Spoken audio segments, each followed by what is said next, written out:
Hello friends, तो कैसे हो आप लोग। आई होप सो आप लोग बहुत ही बढ़िया होंगे। तो आज हम देखने वाले हैं यूनिट 4 किसका, सॉफ्टवेयर इंजीनियरिंग का। यूनिट का नेम क्या है, software testing.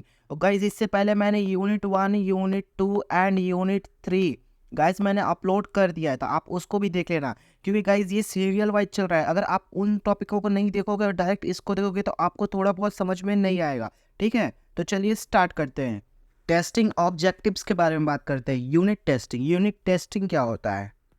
Unit testing involves testing individuals units और कंपोनेंट्स। समझ लो, इंडिविजुअल यूनिट्स को टेस्ट किया जाता है और कंपोनेंट्स को, किसका, सॉफ्टवेयर का, इन आइसोलेशन में। और इसको इंश्योर किया जाता है कि ये फंक्शंस करेक्टली है कि नहीं, करेक्ट है कि नहीं, समझ लो। और ये फोकस किस पे करता है, verifying the behaviour of small independent parts of the system. समझ लो, small and independent parts of the system पे, समझ लो। सच एज, उसका क्या नाम है, फंक्शंस नाम है, मेथड्स नाम है, क्लासेस नाम है। समझ लो, बहुत ही ईजी है। चलिए एग्जाम्पल देखते हैं। मैं एग्जाम्पल इसलिए बताता हूँ कि आप अपने एग्जाम में अच्छे से लिख सको और इंटरव्यू में भी बता सको। क्योंकि गाइज अगर आप रियल वर्ल्ड एग्जाम्पल देते हो ना, तो बहुत ही ज़्यादा इम्पैक्ट पड़ता है। क्योंकि यार अगर आप कोई भी चीज़ के, कोई भी अपने पढ़ाई वाली चीज़ों के बारे में रियल वर्ल्ड एग्जाम्पल देते हो, तो उनको पता रहता है कि आपको ये वाला टॉपिक ज़्यादा क्लियर है और आप इसको रिलेट कर रहे हो। समझ लो, इसलिए आप रियल वर्ल्ड एग्जाम्पल के थ्रू ही कोई क्वेश्चन का आंसर दिया करो। ठीक है, चलिए देखते हैं इसका example. In financial software application, unit testing में involves testing of function responsible for calculating interest on saving account. समझ लो, test cases would be designed to validate the accuracy of interest calculations for different account types and interest rates। समझ लो guys, बहुत ही easy example है, आपको समझ में आया होगा। मैं आप लोग को बता दूं कि मैं कुछ इंग्लिश वर्ड्स का मैं इसलिए एक्सप्लेन नहीं करता, मैं इंग्लिश टू इंग्लिश ही एक्सप्लेन कर देता हूँ। क्योंकि यार आप समझ लो, आप एज ए इंजीनियर यार ज़्यादातर चीज़ें आपको इंग्लिश में ही बतानी रहती है। इसलिए मैं सोचता हूँ कि आपको आता रहता होगा, इसलिए अगर आप कहोगे तो मैं उसको प्योर हिंदी में बताने के लिए भी रेडी हूँ। ठीक है, चलिए स्टार्ट करते हैं। Integration testing. Integration testing verifies interactions between different units. समझ लो, इंटरेक्शंस क्या होता है डिफरेंट यूनिट्स में, मॉड्यूल्स में, to ensure they work together as expected when integrated. समझ लो, बहुत ही आसान लाइन है। इट वैलिडेट्स द करेक्टनेस, ये वैलिडेट किसके करता है, correctness of interfaces and data flow between integrated component, जुड़े हुए कंपोनेंट्स में। समझ लो, बहुत ही आसान है। जो भी जुड़ता जाता है कंपोनेंट, उसमें क्या कराता है, वैलिडिटी मतलब प्रोवाइड कराता है करेक्टनेस का। समझ लो, कहाँ पे, इंटरफेसेस में और डेटा फ्लो में। समझ लो, चलिए हम इसका एग्जांपल देख लेते हैं। Testing the integration between the front end user interface and the back end server of a e-commerce website ensure that user actions, समझ लो, such as adding items to the shopping cart, समझ लो, are accurately processed and reflected in the database. समझ लो, बहुत easy example है। चलिए हम इसका नेक्स्ट टॉपिक के बारे में बात करते हैं। Acceptance testing. Acceptance testing validates whether the software meets specified requirements। समझ लो, जो उसका रिक्वायरमेंट है उसको मीट कर सके। समझ लो, and it is ready for deployment के लिए रेडी हो। समझ लो, it is a typically performed by end user or stakeholder to determine if a software fulfills business needs। समझ लो कि इसमें मतलब वेरीफाई किया जाता है कि सॉफ्टवेयर पूरी तरीके से बन चुका है कि नहीं। अगर बन जाएगा तभी तो उसको डिप्लॉय करेंगे ना यार। अगर उसमें कोई भी मतलब फर्दर चेंजेस ना हो तभी तो कोई भी आप अपने प्रोजेक्ट्स को डिप्लॉय करते हो। समझ रहे हो, चलिए हम इसका एग्जांपल देख लेते हैं। Conducting acceptance testing for a customer relationship management CRM software to ensure that it is effectively supports sales teams in managing customer interactions, tracking leads and generating reports। समझ रहे हो गाइस, बहुत ईजी एग्जांपल है। चलिए हम next बात करते हैं रिग्रेशन टेस्टिंग के बारे में। Regression testing ensure that recent code changes और modifications have not adversely affected existing functionalities. समझ लो, इसमें क्या होता है, ये इंश्योर कराता है जो भी रीसेंट कोड होता है, चेंजेस या फिर मॉडिफिकेशन, ये एडवर्सली अफेक्टेड नहीं करता है इस एग्जिस्टिंग फंक्शनैलिटी को। समझ लो, जैसे कि मतलब कोई भी मतलब उसमें फंक्शनैलिटी में से, जैसे कि मान लो आपका प्रोजेक्ट में गाइस, मान लो जैसे कि होम पेज है, ठीक है, अगर आप उसमें फर्दर कोई नया कोड मतलब रिसेंट कोड कोई ऐड कर देते हो तो वो होम पेज के हर फंक्शनैलिटी को बिल्कुल ही चेंज नहीं करेगा। It involves rerunning previously executed test, समझ रहे हो, to detect any regressions issues. समझ रहे हो, बहुत ईजी है यार। इसके एग्जांपल के थ्रू मैं आपको समझाता हूँ। After implementing a new feature in a mobile banking application, mobile banking application में कोई नया फीचर को इम्प्लीमेंट किया गया, regression testing is perform to ensure that, ensure कराएगा existing functionality such as account balance inquiries and fund transfer still work correctly. Still work correctly यानी यार कोई भी मतलब बैंकिंग मोबाइल बैंकिंग एप्लीकेशंस आप बनाओगे तो उसमें यार गाइस आप तो ये तो चेक करोगे ना कि आपके बैलेंस कितना है, फंड ट्रांसफर कर पा रहे हो कि नहीं। तो वो वही सब चीज़ें एग्जिस्टिंग फंक्शनैलिटी को इंश्योर कराता है कि वो करेक्टली वर्क कर पा रहा है कि नहीं, समझ लो। इसलिए मैं गाइस आपको ये रियल वर्ल्ड एग्जांपल देता हूँ। अगर आप इंटरव्यूज में भी या फिर अपने एग्जाम में भी बताओगे ना गाइस, मैं पक्का कह रहा हूँ यार आपको फुल मार्क्स मिलने के ज़्यादा चांस।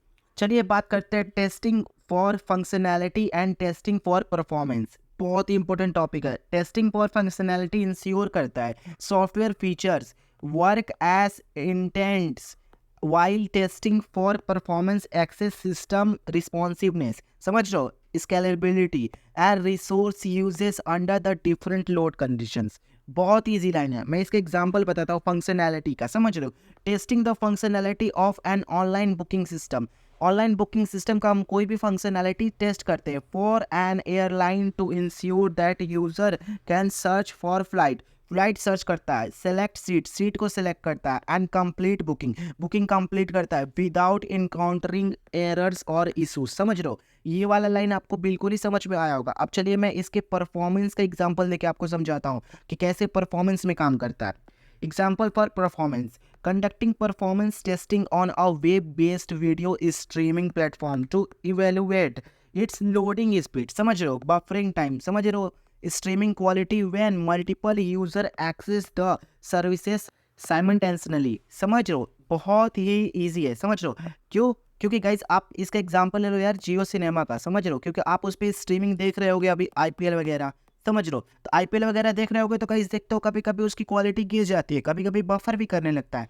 क्यों करता है गाइस? वही सब परफॉर्मेंस टेस्टिंग में ही आता है, उसकी परफॉर्मेंस को टेस्ट किया जाता है वहाँ पे, समझ लो। इसके बाद तुरंत देखते होगे कि आपका रेजोल्यूशन बढ़ जाता है, समझ लो। तो वही सब चीज़ है, समझ लो। चलिए नेक्स्ट टॉपिक के बारे में समझते हैं। Top down and bottom up testing strategies क्या होती है? Top down testing starts from top level modules, gradually integrates lower level modules, while bottom up testing begins with testing individual components and gradually integrate them into larger subsystems। समझ लो ये क्या है, low level modules को guys जोड़ते जोड़ते जाता है, समझ लो। बॉटम अप टेस्टिंग में क्या होता है, इसमें क्या होता है, इसमें इंटीग्रेट करता है किसको, लार्जर सब सिस्टम्स को, समझ रहे हो। इसका एग्जांपल बताता हूँ मैं आपको। In a software project for health care management system, health care management system में टॉप डाउन टेस्टिंग में involves testing the overall patient management module first, समझ लो, यहाँ तक आपको समझ में आया होगा। वाइल बॉटम अप में क्या होता है, में focus on testing individual component पे फोकस करा जाता है, such as patient registrations and appointment scheduling. क्यों करा जाता है? क्योंकि ये दोनों को जोड़ने के बाद ही यार ये ऐप काम करेगा। अगर अपॉइंटमेंट भी नहीं दोगे, पेशेंट रजिस्ट्रेशन भी नहीं कराओगे तो भाई कैसे काम करेगा? इसलिए बॉटम अप यहाँ पे इंटीग्रेशन का काम हो रहा है, समझ रहे हो, आपको समझ में आया होगा। चलिए हम बात करते हैं test drivers and test stubs के बारे में। Test driver estimate higher level components और मॉड्यूल ड्यूरिंग इंटीग्रेशन टेस्टिंग। ये इंटीग्रेशन टेस्टिंग में कंपोनेंट है किसका एस्टिमेट करता है, हायर लेवल कंपोनेंट या फिर मॉड्यूल्स को during integration testing. While test stubs stimulate the behaviour of low level component, ये बताता है बिहेवियर किसका, लो लेवल कंपोनेंट का।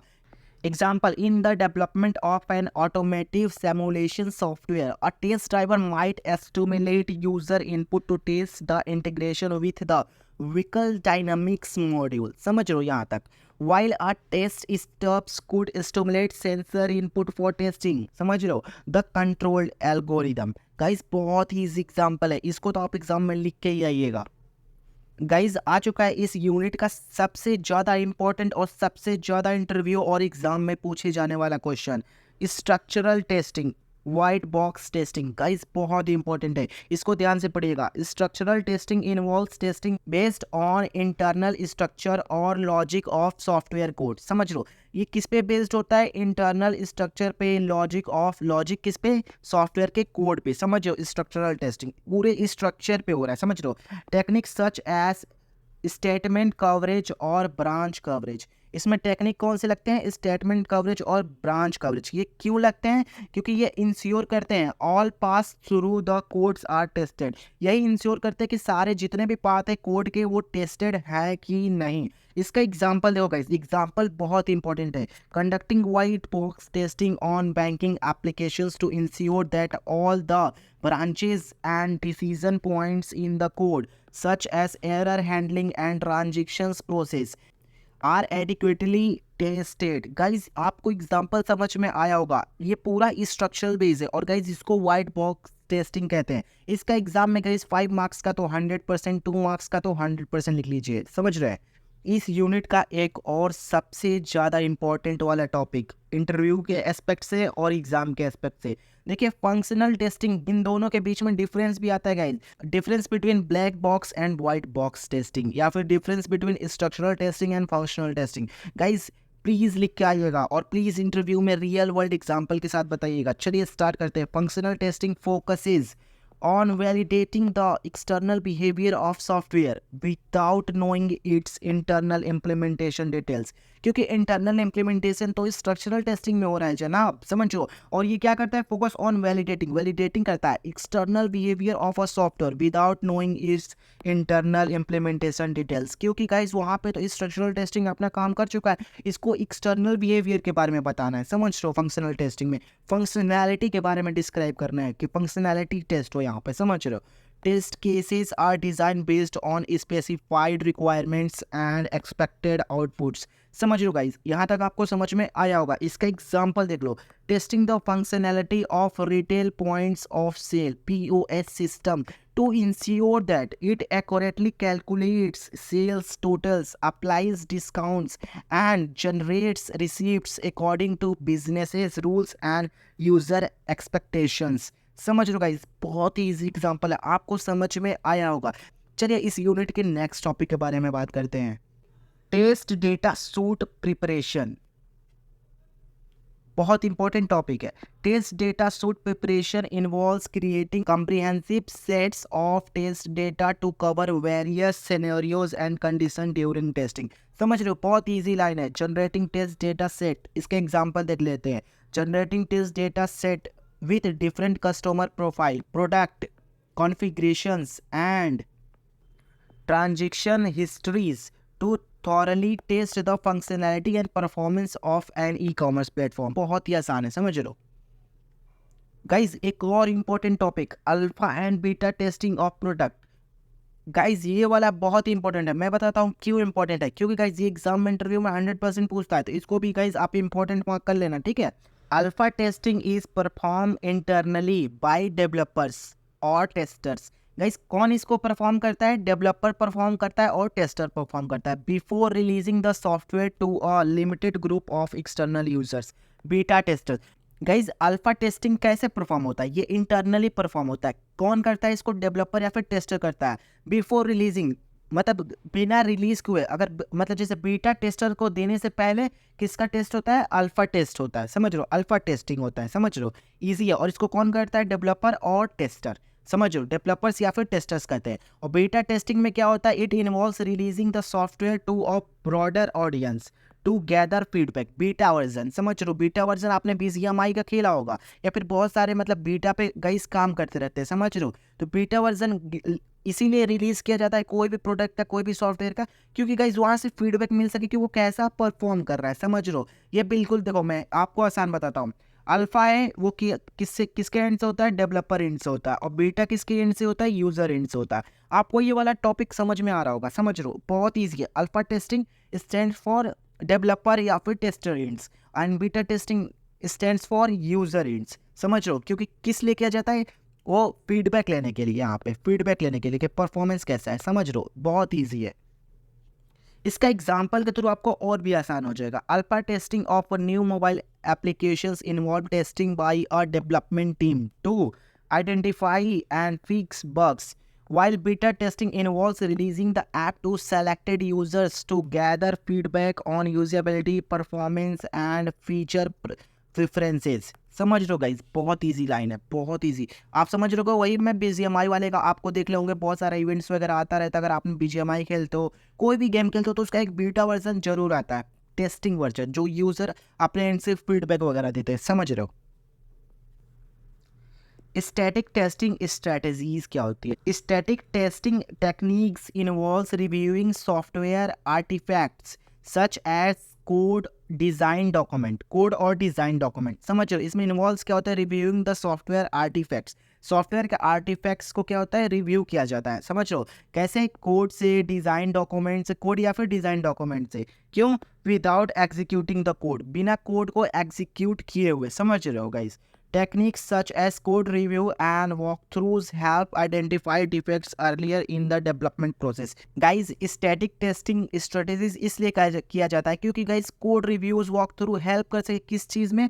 डिफेक्ट पाने पे। क्योंकि गाइज अगर डेवलपमेंट प्रोसेस में आगे हम बढ़ जाते हैं, अगर पीछे की कोई चीज़ें में एरर आ रहा है, कुछ भी आ रहा है, तो गाइज उसके लिए गाइज बहुत ज़्यादा कॉस्ट इफेक्टिव हो जाएगा। समझ लो। और गाइज जो भी नई चीज़ें फंक्शनैलिटी होती है एक दूसरे से डिपेंडेंट होती है, तो गाइज उसको में भी फर्दर चेंज करना पड़ेगा। समझ लो। इसके वजह से गाइज ये स्टैटिक टेस्टिंग स्ट्रेटजीज हम लोग अपनाते हैं। समझ लो। इसके एग्जाम्पल देख लो। Conducting a formal code review of a software module by a team of developers to identify code error, coding errors, adherence to coding standards and potential design improvements before the code is integrated into the large system। समझो, बहुत easy line है, आप समझ गए होंगे। चलिए guys, हम next topic के बारे में बात करते हैं। फॉर्मल टेक्निकल रिव्यू क्या होता है? Peer review. Formal technical reviews often referred as a peer reviews और कोड रिव्यूज। इसको क्या कहते हैं? पीयर रिव्यूज और code reviews. Involve systematic examination of software artifacts by a team members to identify defect. इसमें भी गाइज डिफेक्ट वगैरह के लिए, इंप्रूवमेंट क्वालिटी के लिए एंड ट्रांसफर नॉलेज के लिए, नॉलेज को ट्रांसफर करने के लिए। जैसे कि गाइज आपको पता चल गया कि यहाँ पर डिफेक्ट है या फिर यह फंक्शनलिटी ऐसे काम करती है, तो जो नेक्स्ट स्टेप में चीज़ें होने वाली है वो नॉलेज के द्वारा ट्रांसफर करके गाइस उसमें इंप्रूवमेंट ला सकते हैं। समझ लो, उसमें ऐड ऑन कर सकते हैं अपनी चीज़। ठीक है। It is collaborative process. ये कोलैबोरेटिव होता है, मतलब दो चार लोग जुड़ के करते हैं। ठीक है। वेयर रिव्यूअर्स एनालाइज कोड, क्या करते हैं? कोड को एनालाइज करते हैं। समझो। डिजाइन डॉक्यूमेंट्स, डॉक्यूमेंट्स को भी डिजाइन करते हैं। और रिक्वायरमेंट्स स्पेसिफिकेशंस, या फिर रिक्वायरमेंट स्पेसिफिकेशंस को भी। समझ लो। इसका एग्जांपल देख लो। In a software development company before merging a new features into the main code base, the developer submits a pull request PR on a version control platforms like GitHub। Other team members then conduct a peer review of code changes। समझ रहे हो? कोई मतलब एक बंदा है अपना, मतलब जो भी चीज़ें किया हुआ उसको GitHub पे अपलोड कर दे, फिर उसको कुछ लोग रिव्यू करेंगे, उसमें कोड में चेंज भी कर सकते हैं, प्रोवाइडिंग फीडबैक भी प्रोवाइड करा सकते हैं, सजेशन भी दे सकते हैं, आइडेंटिफाइंग पोटेंशियल इशू जो भी उसमें होने वाला है, कोड एरर्स वगैरह, बग्स वगैरह, वो भी गाइज उसको फाइंड कर सकते हैं। समझ लो। This review process helps to ensure code quality, adhering the code standards, code को भी समझेंगे कि उसकी स्टैंडर्ड्स क्या है। Knowledge sharing within the team में गाइज अपना पूरा नॉलेज शेयर करेंगे, बेसिकली पूरा फीडबैक देंगे कि वो चीज़ सही है, कोड सही है। गाइज समझ लो, हेल्प करेंगे बेसिकली। ठीक है। डेवलपमेंट में walk through code inspection. Walk through code inspection is a formal review process. Formal review process होता है, जैसे समझ रहे हो आप, where a designated modulator leads a group of stakeholders through a examinations of software artifacts। समझ रहे हो? such as source code, design document, source code और design document में, समझ रहे हो, एग्जामिन करने के लिए किसके? सॉफ्टवेयर आर्टिफैक्ट्स के। The moderator guides the participants through the walkthrough, prompting discussions and clarifying concern। जो भी कंसर्न होगा गाइस उसको क्लियरिफाई करेंगे। समझ रहे हो? डिस्कशंस वगैरह करते हैं इसमें। समझ रहे हो? बहुत ही ईजी है गाइस। इसका एग्जांपल देख सकते हैं। In a software development project for a new mobile applications, the development team organize a walk through code inspection sessions to review the architectures and design decision. समझ लो आर्किटेक्चर और design decision है उसको guys समझ लो यहाँ पे inspect किया जा रहा है। समझ लो the moderator presents the code base and design documents to the team members who actively participate in the discussing potential improvements, identifying risk and ensure alignments with projects requirement. समझ लो बहुत ईजी लाइन है। This collaborative inspections helps enhance the overall quality of the software and fosters knowledge sharing among team members। समझ लो जो भी चीज़ें हैं गलती है, जो भी चीज़ें कोड रिव्यूज़ है, कोड डिज़ाइन डॉक्यूमेंटेशन, सारी चीज़ें guys walk through code inspections में हो जाते हैं। समझ लो